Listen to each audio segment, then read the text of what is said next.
கர்த்தருடைய பரிசுத்தமுள்ள நாமத்திற்கு ஸ்தோத்திரம். இந்த நாளின் கர்த்தருடைய வார்த்தையாக நீதிமொழிகள் 23வது அதிகாரம் 5வது வசனம். இல்லாமற் போகும் பொருள் மேல் உன் கண்களை பறக்க விடுவானேன். அது கழுகுகளைப் போல சிறகுகளை தனக்கு உண்டு பண்ணி கொண்டு ஆகாய மார்க்கமாய் பறந்து போம். மிகவும் அருமையான ஒரு வார்த்தை. இல்லாமற் போகும் பொருள்களின் மேல் கண்களை பறக்க விடுவது. தேவையில்லாத காரியங்கள், கிடைக்காத பொருள்களின் மேல் பகற்கனவை கண்டு கொண்டு தன்னுடைய வாழ்வை போக்கிக் கொண்டிருக்கிறவர்களை பார்த்து கர்த்தர் சொல்லுகிறார், இல்லாமற் போகிற பொருளின் மேல் உன் நம்பிக்கையை வைக்காதே. அது நீ உன்னுடைய நம்பிக்கையை அதன் மேல் வைக்கும் பொழுது அது கழுகுகளை போல சிறகுகளை உண்டு பண்ணி உன்னை விட்டு சென்றுவிடும். எனக்கு அருமையானவர்களை, வேதம் சொல்லுகிறது தேவையானது ஒன்றே. மரியாள் தன்னை விட்டு எடுபடாத நல்ல பங்கை தெரிந்து கொண்டார். இந்த நல்ல பங்கு யார்? என் ஆண்டவராகிய இயேசு கிறிஸ்து. இந்த வார்த்தைகளை கேட்கிற தேவ பிள்ளையை, கர்த்தருடைய ரட்சிப்புக்காக காத்திருந்து அவருடைய பரிசுத்த ஆவியானவரை நாம் பெற்றுக்கொள்ளும் பொழுது அதுதான் நம்முடைய வாழ்வின் நல்ல பங்கு. நம்முடைய வாழ்வை விட்டு எடுபடுகிற இந்த உலகத்தின் காரியங்களுக்காக அதன் பின்பதாக நாம் செல்லுவோமானால் அவைகள் ரெக்கைகளை உண்டு பண்ணி பறந்து போகும் என்று சொல்லி வேதம் சொல்லுகிறது.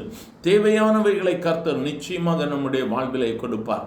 உன்னுடைய வாழ்வில் எது தேவையோ அதை நிச்சயமாக கொடுப்பார். அடுத்தவனுக்கு அது இருக்கு, என் வாழ்வில் இது இல்லையே என்று சொல்லி கவலைப்படாதே. அவர்களுக்கு தேவையானதை கர்த்தர் நிச்சயமாக உனக்கு கொடுப்பார். மற்றவன் நல்லாக இருக்கிறான்னு சொல்லி அவன் மேல் நம் வன்கண்ணனாக இருக்கக்கூடாது. கர்த்தர் எனக்கு வைத்திருக்கிற ஆசீர்வாதத்தை எனக்கு தாரும் ஆண்டவரே என்று சொல்லி நாம் அவரை நோக்கி கேட்கும் பொழுது கர்த்தர் நமக்கு நிச்சயமாகவே நன்மையை தருவார்.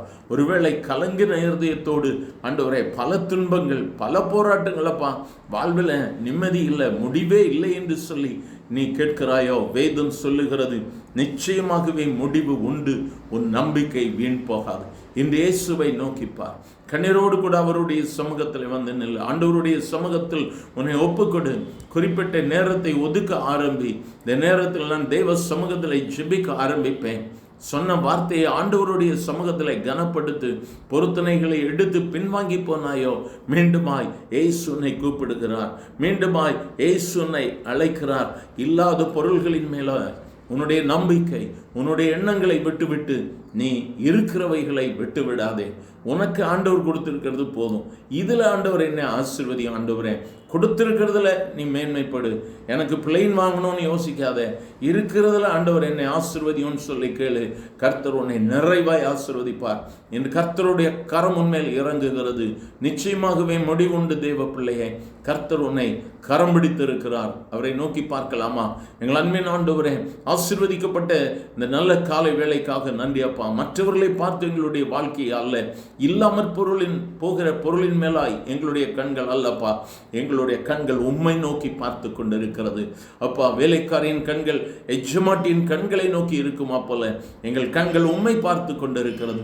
கேட்கிற ஒவ்வொருவரையும் தொடுங்கப்பா, ஒவ்வொருவரையும் ஆசீர்வதிங்கப்பா. உங்க கரம் இறங்குகிற தயவிற்காய் ஸ்தோத்திரம். விடுதலையை கொடுக்கிற தயவிற்காய் ஸ்தோத்திரம். ஆசீர்வதியும் இயேசுவின் நாமத்தில் பிதாவே. ஆமென், ஆமென்.